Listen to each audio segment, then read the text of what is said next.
बिस्मिल्लाह। हमने पिछले लेक्चर्स में रेशियो डिग्री फार्मूला पढ़ा था कि हमने ऐसे पॉइंट के कोऑर्डिनेट मालूम करते हैं जो दो पॉइंट के जॉइंट को गिवन रेशियो में डिवाइड करता है, और उससे रिलेटेड हमने एक दो क्वेश्चन भी किए। आज हम 4.1 के क्वेश्चन नंबर 14 पर पहुंचे हैं। हमारा क्वेश्चन ये है कि एक लाइन है जो इन दो पॉइंट्स को ज्वाइन करने से बनती है। ए पॉइंट है 135A, बी है 53। हमने उस पॉइंट के कोऑर्डिनेट मालूम करने हैं जो इस ज्वाइन को 3/5 of the way, 3/5 of the way का मतलब ये है कि अगर पूरा रास्ता जो है वो 5 यूनिट है तो 3 यूनिट डिस्टेंस तय करने के बाद वो पॉइंट आता है। उस पॉइंट के कोऑर्डिनेट मालूम करें तो हमने फिर बना ली इसकी समझने के लिए कि ये हमने इसके 5 हिस्से किए, तो 3 हिस्से जब हम यहाँ से 1 2 3 हम इसके यहाँ तक गए तो ये पॉइंट आ गया सी। तो फिर डिवीजन ये बनी, कल भी हमने ये बात की थी कि जिस पॉइंट का हमें कोऑर्डिनेट मालूम करने हैं उसका दिए गए दोनों पॉइंट से डिस्टेंस पता होना चाहिए। तो ये सी पॉइंट ए से 3 यूनिट दूर है और बी से भी 2 यूनिट है, क्योंकि कुल हमारा डिस्टेंस था 5 यूनिट। हमने लिखा let's C be the required point. ये बातें मैंने पिछले सवाल में भी लिखी थी कि इसमें k1 क्या है, k2 क्या है, x1 क्या है, x2 क्या है। ये जरूरी नहीं आपको सवाल में लिखें, इसलिए आज मैंने इस पर सर्कल लगा दिया, आपकी यादानी के लिए है कि हमने यहाँ रखा k1 3 है, x1 135 है, y1 8 है, k2 2 है, x2 जो है वो 5 है और y2 जो है वो 3 है। तो ये फार्मूला ये भी आपकी यादानी के लिए है, जरूरी नहीं कि आप फार्मूला क्वेश्चन में लिखें। ये बार बार लिखने से याद हो जाता है कि हमने फार्मूला लिखा कि अगर डिस्टेंस इधर वाला लेना है तो कोऑर्डिनेट इस पॉइंट का लेना है। तो फार्मूला हमने लिखा k1 x2 + k2 x1 और k1 + k2, k1 y2 + k2 y1 और k1 + k2। तो इनकी वैल्यू पड़ती k1 की जगह 3, x2 की जगह 5, k2 की जगह 2, x1 की जगह 135। इसी तरह k1 की जगह 3, y2 की जगह 3, k2 की जगह 2 और y1 की जगह 8। तो इनको हमने सिंप्लीफाई किया, 15 - 10 over 5, 9 + 16 over 5। तो ये सिंप्लीफाई करने के बाद 5 over 5, 25 over 5। ये स्टेप जो है ना, ये आप यहाँ वैल्यू देने के बाद जब सिंप्लीफाई डायरेक्ट कर सकते हैं तो वो हमारा रिक्वायर्ड पॉइंट जो है वो बन गया है 15। तो ये हमारा क्वेश्चन नंबर 14 मुकम्मल हुआ। अब हमारा अगला क्वेश्चन है क्वेश्चन नंबर 15, और इस क्वेश्चन के 2 पार्ट हैं। पहला पार्ट हम करते हैं। क्वेश्चन हमारा ये है कि ये 2 पॉइंट्स दिए हुए हैं A14 B56। इन 2 पॉइंट्स के जॉइन को एक पॉइंट C इस तरह डिवाइड कर रहा है कि जितना A से B दूर है, C जो है वो A से उसका डबल यानी twice of distance of B जो है वो दूर है, और C A से उसी जानब वाक़या है जिस जानब B वाक़या है। तो ये हमने फिगर बनाई। हमने कहा कि अगर A से B तक डिस्टेंस 1 है तो फिर उतना आगे और ये दूर है उसका ट्वाइस, तो फिर A से C तक का डिस्टेंस जो है वो 2 यूनिट बनता है। और चूंकि जिधर A से B वाक़या है उधर ही C वाक़या है, तो ये इसकी फिगर हमने बनाई कि ये पॉइंट C जहाँ है। तो इस C की जो डिवीजन बनी वो एक्सटर्नल डिवीजन है। इस C को कोऑर्डिनेट मालूम करने के लिए जरूरी है कि C का इन दिए गए दोनों पॉइंट से हमें डिस्टेंस मालूम हो। तो C का A से डिस्टेंस बना 2 यूनिट, C का B से डिस्टेंस बना 1 यूनिट। हमने लिखा कि let C be the required point. AC divides the join AB in the ratio 2:1। क्योंकि लफ्ज मैंने AB लिखा है तो A से C 2 यूनिट दूर है, इसलिए 2 पहले लिखा, और B से यूनिट है तो बाद में लिखा एक्सटर्नल।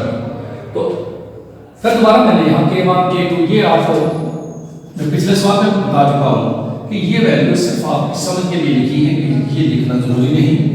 फार्मूला अगर आपको याद है तो आप डायरेक्टली वैल्यू डालें, ना लिखें। ये 2 चीज़ें मैं आपकी यादानी के लिए लिखता हूँ कि मैंने लिखा कि k1 डिस्टेंस जो है वो 2 है, k2 डिस्टेंस जो है वो 1 है, x1 4 है, y1 x1 1 है, y1 4 है, x2 5 है, y2 6 है। ये फार्मूला है k1 x2 - k2 x1। क्योंकि एक्सटर्नल जब डिवीजन जब होगी तो एक तो बीच में मंफी होगा, दूसरा अगर आपने k1 पहले रखा है तो डिनोमिनेटर में भी k1 को पहले रखें, अगर k2 को पहले रखते हैं तो डिनोमिनेटर में भी k2 पहले रखें। K1 Y2 मनफी K2 Y1 और K1 मनफी K2 वैल्यू पुट की सी पॉइंट K1 की जगह लिखा हमने 2, X2 की जगह 5, फिर मनफी फार्मूला लेगा K2 की जगह 1, X1 की जगह 1 और K1 मनफी K2 2 मनफी 1। इसी तरह y कोऑर्डिनेट के लिए K1 की जगह 2, Y2 की जगह 6 माइनस K2 की जगह 1, Y1 की जगह 4 ओवर 2 मनफी 1।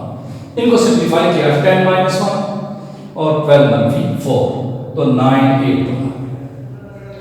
इस केस में इसका एक ऑल्टरनेट मेथड भी है, तो यह मैंने लिखा है कि इसी तरह फिगर बनाई ए पॉइंट के कोऑर्डिनेट 1 4, बी के 5 6 या में दिए हुए हैं और सी ए से 2 गुना दूर है, जितना ए का बी से फासला है उसका 2 गुना सी का फासला है और दूसरी जो डायरेक्शन में है जिधर ए से बी है उधर ही सी है। तो आप देखें ए से बी 1 है तो फिर ए से सी कितना हो जाएगा 2 यूनिट और इसका मतलब है जब ए से सी 1 यूनिट है तो बी से सी भी 1 यूनिट है। तो यूज इस केस में हम देखते हैं कि बी जो है वो ए सी का मिड पॉइंट बनता है। तो हमने मिड पॉइंट का तरीका लगाना है यहाँ। जरूरी नहीं आप इस तरीके से करें, इससे करें, दोनों से कर रहा हूँ जो आपको आसान लगे। हमने लिखा let C X Y be the required point कि जो पॉइंट मैंने मालूम करना है उसके कोऑर्डिनेट है एक्स और Y. Here we see that B56 is the midpoint of AC. इस जाइन AC का B midpoint है। तो midpoint का मैंने फार्मूला लगाया कि कॉर्नर के x कोऑर्डिनेट इस पॉइंट का x कोऑर्डिनेट 1 है, इसका x है, इनको ऐड करके 2 पे डिवाइड किया तो midpoint का x कोऑर्डिनेट बना। तो 1 plus x divided by 2 mid का x कोऑर्डिनेट बना और वो हमें दिया हुआ 5। यहां से 1 प्लस x इक्वल टू 2 उधर जाके 10, 1 जाके सब्ट्रैक्ट करो तो x कोऑर्डिनेट निकल आए 9। इसी तरह y कोऑर्डिनेट के लिए हम कॉर्नर के y कोऑर्डिनेट को ऐड करते हैं 4 प्लस y डिवाइडेड बाय 2 तो मिड का y कोऑर्डिनेट बन गया 6, 4 प्लस y 2 उधर मल्टीप्लाई हुआ तो 12, y इक्वल टू 12 - 4 तो y इक्वल टू 8। तो यूं हमारा ये जो पॉइंट है c इससे कोऑर्डिनेट आ गए 9 8। अब आपकी मर्जी है आप इस मेथड से करें, आपकी मर्जी है आप इस मेथड से करें। ये स्पेशल सहूलत सिर्फ इसी पॉइंट में आ गई है कि इत्तेफाक से बी जो है वो हमारा मिड पॉइंट बनता है।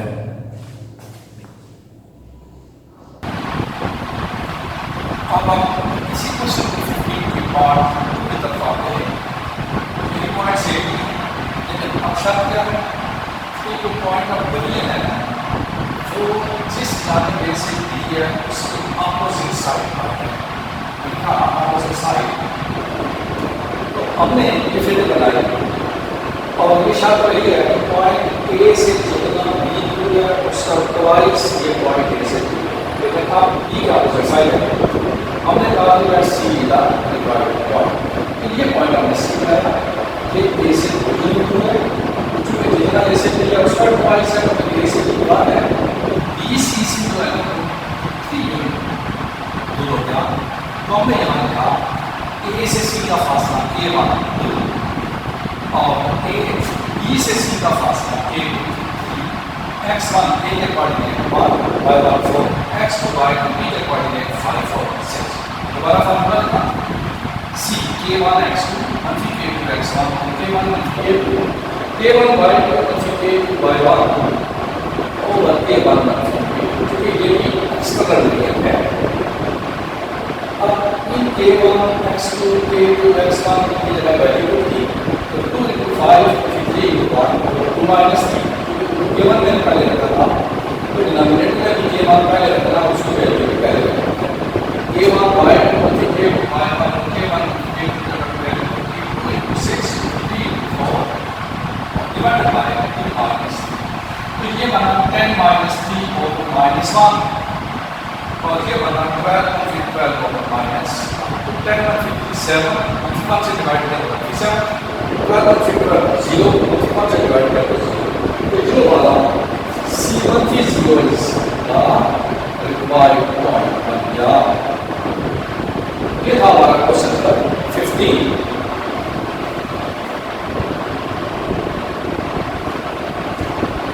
अब हम आते हैं क्वेश्चन नंबर 16 की जानिब।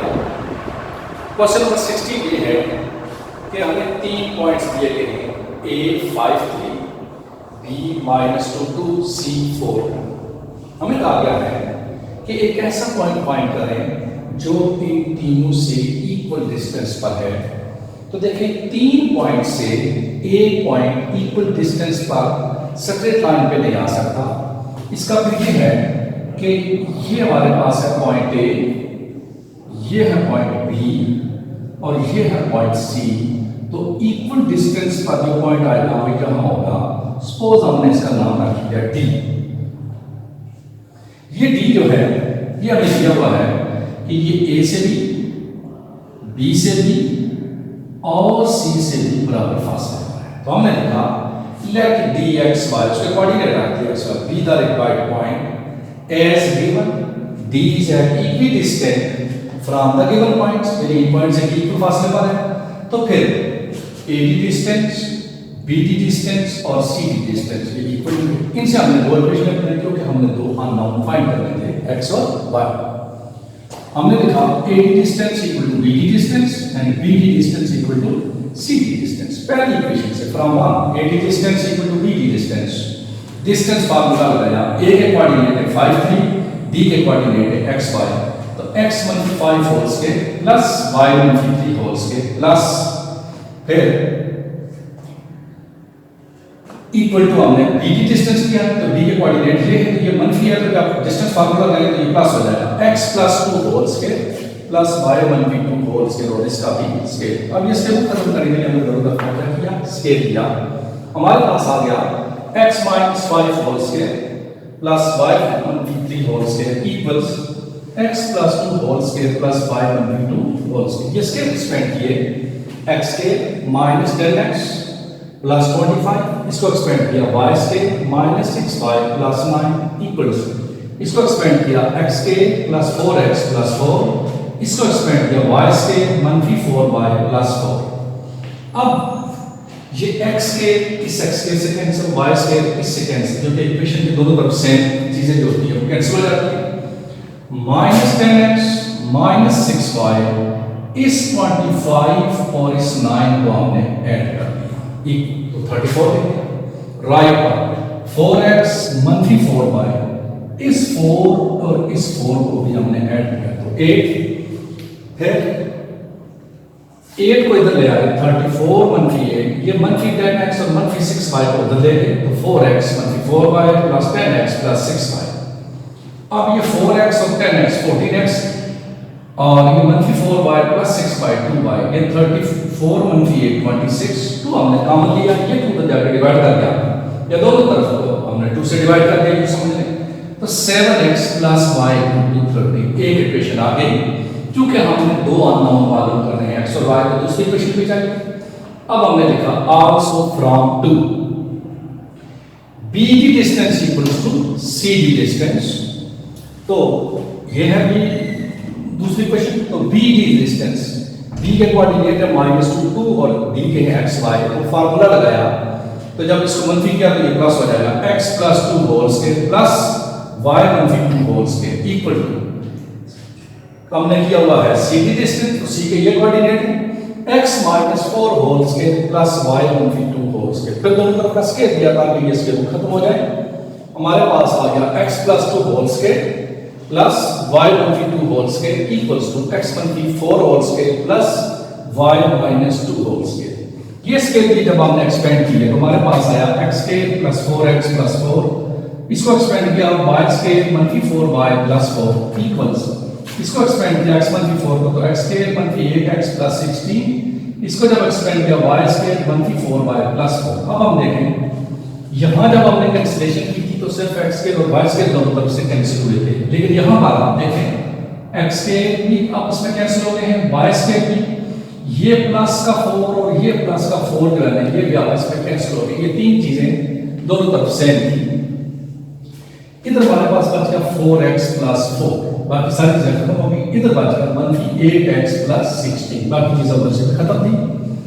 x वाली टर्म एक तरफ कर ली, कांस्टेंट एक तरफ कर दिए, तो 12x = 12, x = 1। हमारे पास x कोऑर्डिनेट आ गया। x की ये कीमत हमने इस इक्वेशन में डाली, तो हमने लिखा putting value of x = 1 in equation number 3। तो 7x था तो 7x की जगह हमने 1 पुट किया, प्लस y इक्वल टू 13, 7 को जाके सब्ट्रैक्ट हुआ तो y इक्वल टू 6। तो सो रिक्वायर्ड पॉइंट D16 हमारे पास आ गया। अब इस सवाल का अगला हिस्सा ये है कि आप सर्कम रेडियस, यानी अगर आप एक सर्कल इस D पे कंपास रखकर एक सर्कल बनाएं तो वो इस ट्रायंगल के तीनों कोनों से गुजरता है। तो उसके लिए हमें ये कहा गया है कि आप क्या करें, इस सर्कम रेडियस को मालूम करो। तो सर्कम रेडियस हमारे पास AD भी बनता है, BD भी बनता है, CD भी बनता है। इसलिए ये मैं सारा बोर्ड साफ करके अब रेडियस फाइंड करता हूं। अब सर्कम रेडियस के लिए मैंने आपको बताया है कि तीनों में से कोई पॉइंट ले लें, A, B, C में से, और उसका सेंटर ये D है 16। तो हमने लिखा नाउ फॉर सर्कम रेडियस को कैपिटल R से जाहिर करते हैं। तो capital R equal to AD का मैग्नीट्यूड, AD लेंथ, A के कोऑर्डिनेट हमारे पास 5 3, D के 16। तो हमने डिस्टेंस फार्मूला फाइंड से काम ये किया, 5 - 1 whole square plus 3 - 6 whole square, 4 का स्केयर, 5 - 1 4 होता है, स्केयर लिया 16, 3 - 6 -3 होता है, स्केयर लिया तो 9, और इनको ऐड किया 16 और 9 को तो 25, इसका स्केयर रूट ले लिया तो 5। तो 10 सर्कम रेडियस जो हमारे पास R था वो हमारे पास आ गया 5 यूनिट। तो यूं आ रहा है क्वेश्चन नंबर जो है 16, ये इसके दो पार्ट थे, ये मुकम्मल हो गए हैं। अब हम अगले क्वेश्चन की तरफ चलते हैं।